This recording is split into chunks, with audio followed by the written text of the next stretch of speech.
Alright, let's come spend some breakfast time with birds. Oof. Sissy and Kara.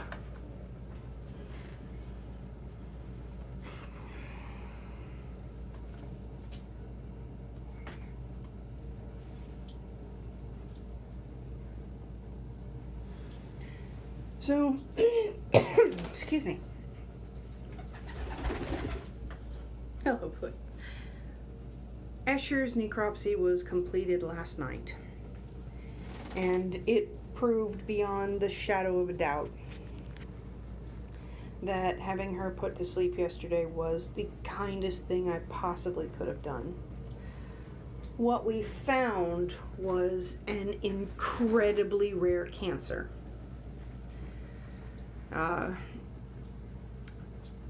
Peritoneal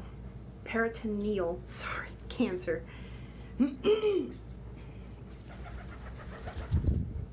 Involving what's called the peritoneum, which is the lining of the abdomen and the connective tissue holding the organs suspended. Now, the peritoneum does two things.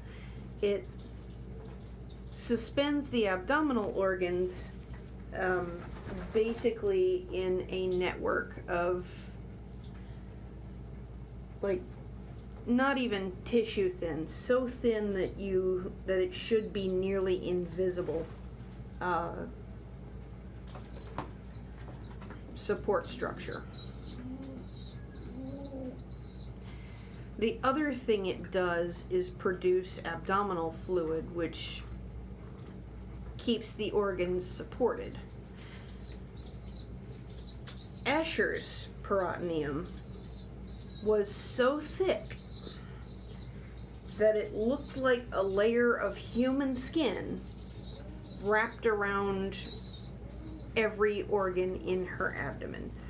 It was particularly visible on her intestines because they happen to have the widest surface.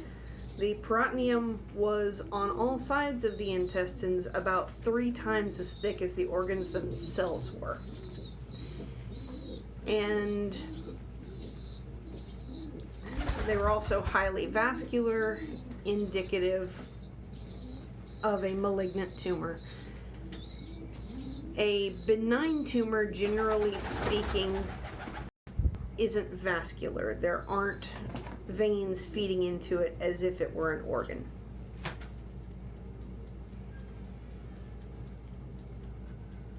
But the peritoneum had basically taken over the vascular supply. It was fed as if it were a whole functioning organ instead of being the supportive tissue between organs.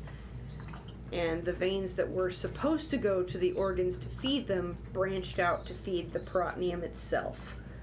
So it thickened so drastically that the organs it was supposed to be supporting were constricted inside them. And it produced so much extra abdominal fluid that her abdomen was swollen up like a water balloon, and it was pressing on her chest cavity. Now, that put a little bit of pressure on her air sacs and on her liver, but what it put the most pressure on was her heart. A pigeon's heart fits neatly and tightly in a dent in the underside of the keel that is basically made to house it. It's designed to be as safe as physically possible from outside trauma.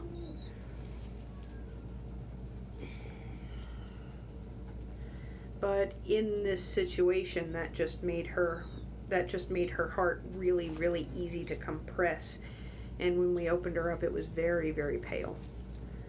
So, beyond any shadow of a doubt, putting her to sleep yesterday was the kinder of the decisions I could have made. There was no fixing this. We could not have surgically drained and removed the infected organ because it was the entirety of her abdominal support structure. There was nothing it wasn't connected to. It had ducts growing out of it like tentacles.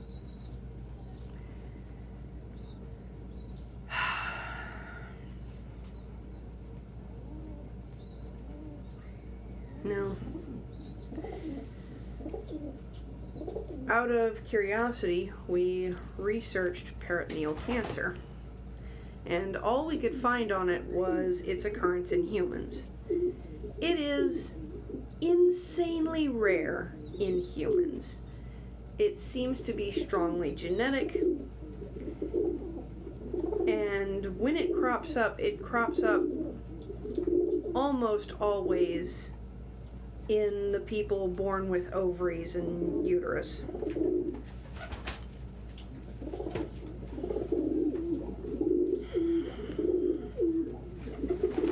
The symptoms in humans are nearly identical to the symptoms of ovarian cancer because the ovaries and the peritoneum are largely comprised of epithelial cells, which is what overgrows when those two organs become cancerous.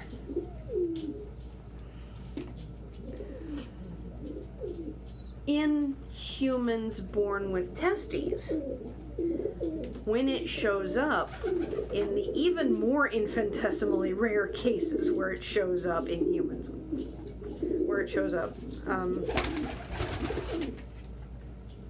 it doesn't start in the peritoneum. It spreads there from someplace else. Escher is survived by one sibling and both of her parents. Her parents are presently separated. Not physically separated yet, mind you, but Mia will be available for adoption on the 30th of this month, when Cody reaches 6 months and comes of age. Now, because he is a cock, he is less likely to be physically affected if he got the genes to physically affect him. Again, this is an insanely rare cancer. However, it has a very strong genetic component. So we will be adopting Mia specifically to a non-breeding home. Now, he can have a mate, he can foster babies, but he cannot under any circumstances be allowed to produce any of his own.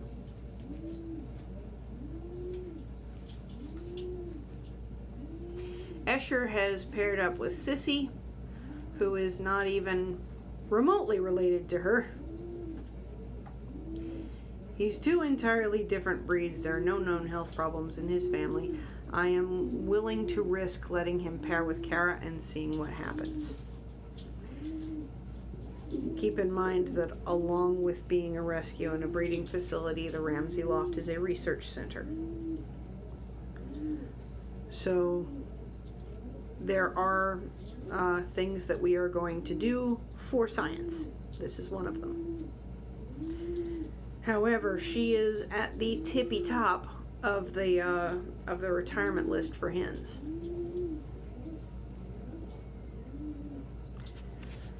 We'll be shifting our retirement list around a little bit. Under normal circumstances, it goes by who is either least friendly, least fit, or worst parent if everyone is equally friendly and equally fit. Right now, we're also going to go by who is most closely related to Astrid and Ferdy. Who is most closely related to Ferdy? With the highest being who is related to both.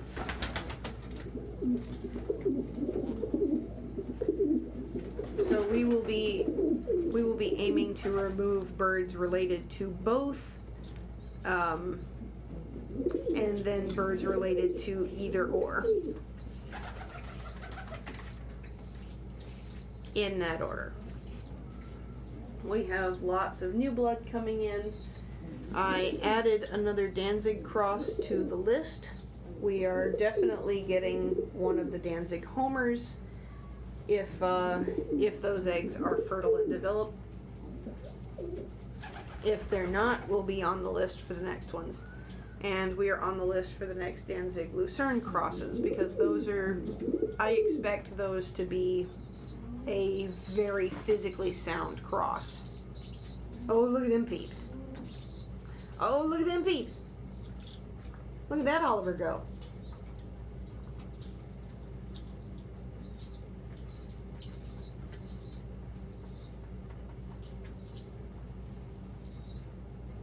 Oliver and Lilac are not related to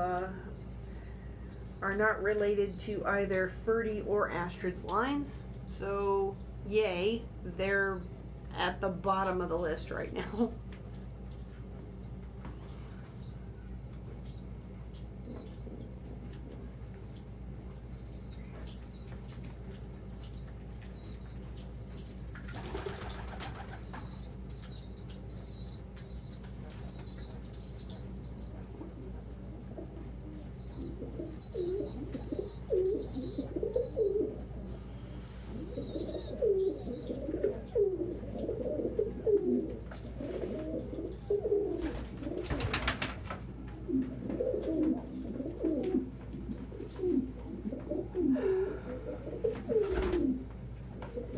That's our work on the breeding plan. There is a rescue bird in North Carolina, a foundling white racer from a loft known for culling birds that don't go home, or that don't make it home by themselves. So we'll be working to arrange transport for him, as all 4 slots in our quarantine space are currently open. Quick reminder, we have 4 total slots, each of which can house either a single bird or 2 birds from the same location. So our full capacity is between 4 and 8 birds.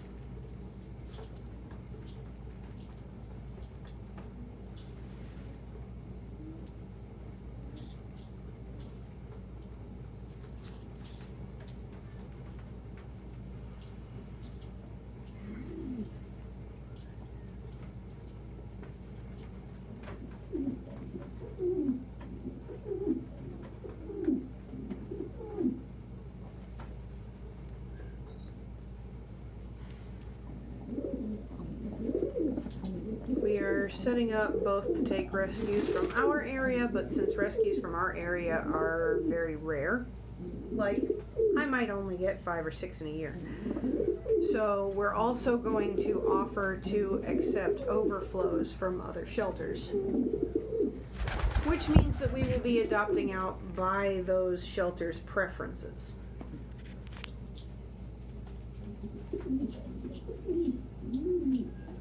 Hello, Tandy. Yes, it's nice to see you, precious. Tandy is contentedly one-footing on my arm, and you can see her little forehead fluffing up comfortably. This is a happy pigeon. That's a cozy, happy girl. Oh, Floof. Oh, happy Floof. Look at this girl. This is a contented lady who is very glad to not be in the box with her children right now. Her children are getting kind of big. Oh, Nandy. As the older baby Thistle turns a week old tomorrow, we'll be introducing you to them momentarily. Well, sorry. That implies that it'll happen today. My mistake. We will be introducing you to them tomorrow. Oh, hello, Puddin'. Puddin' is back to preening my head. Hi, Sony. Silk and Sony, because of their high amount of old German owl blood, will also be pretty high up on the retirement list. Sony might be higher up than Kara, frankly, since Kara is out of Bobby and Sun Tzu.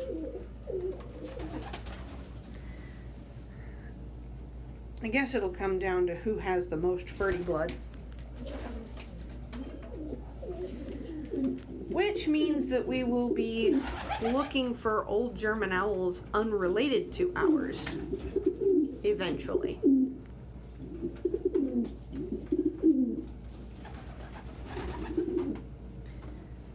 I may check into little indie owls and see if there's anybody on their waiting list yet.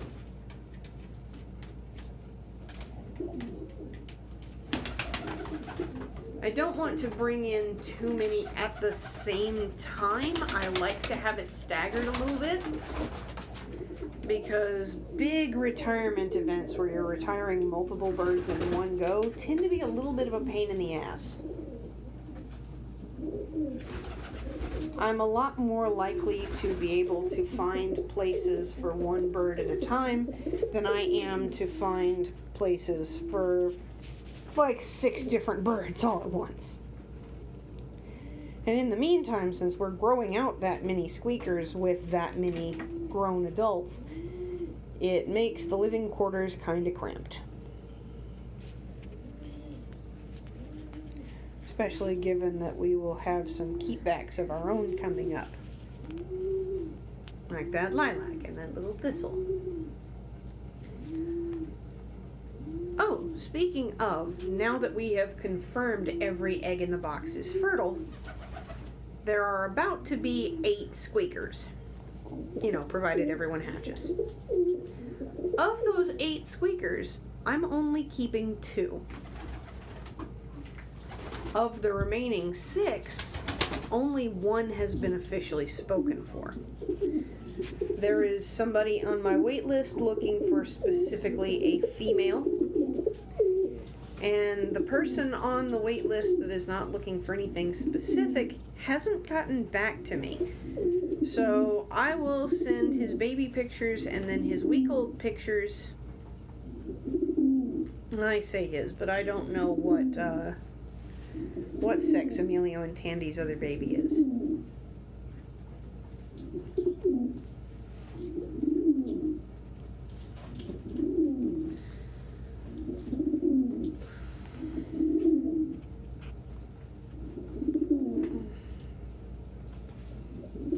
But if they still don't respond to that, then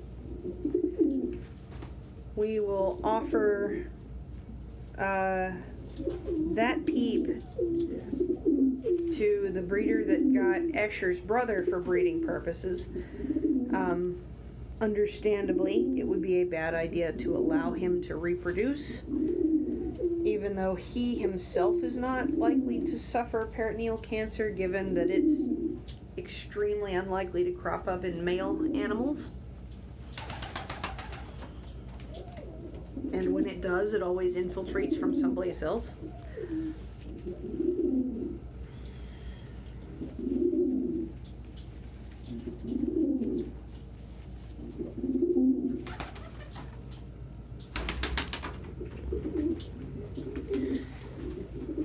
But because of the strong genetic component, we don't want him breeding. But since she got him for breeding purposes, I think it's only right, now that we know there's potential danger, that I send her an unrelated, physically sound bird. By their choice, they will either receive the next available baby once they're weaned. God bless. Don't be a dick, Mia. Woo! He still got her. Those will be interesting babies.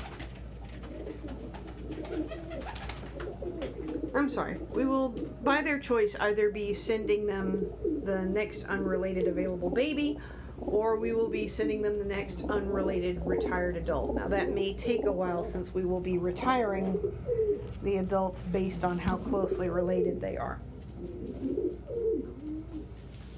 But that's 2 peeps spoken for. For unhatched peeps who will all be available,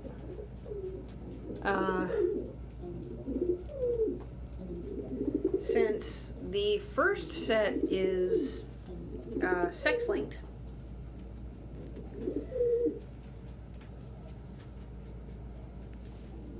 we will have a known hen from that pair. So the person on my waiting list looking specifically for a hen may get one out of this clutch. That will leave, if everyone on my waiting list gets a peep, that will leave 3 available for the general public. And that will be 1 out of Betty and Hagrid, whom we will know is a cock if they end up almond and is a hen if they don't. And 2 babies out of Silk and Sony, who are not sex-linked. They're both ash red, so we're not going to know what's what out of them until they mature.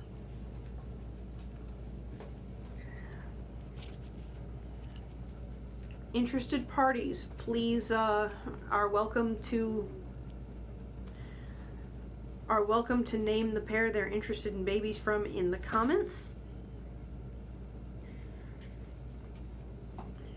But in the meantime, in addition to my clients, adopters, and apprentices, I would like to thank our subscribers here on YouTube, our patrons on Patreon, the friends of our business page on Facebook, and our followers on Tumblr, Instagram, and Twitter for their contributions, both financial and intellectual. Thank you, lovelies, and we will reconvene later with Treat Time with Oliver.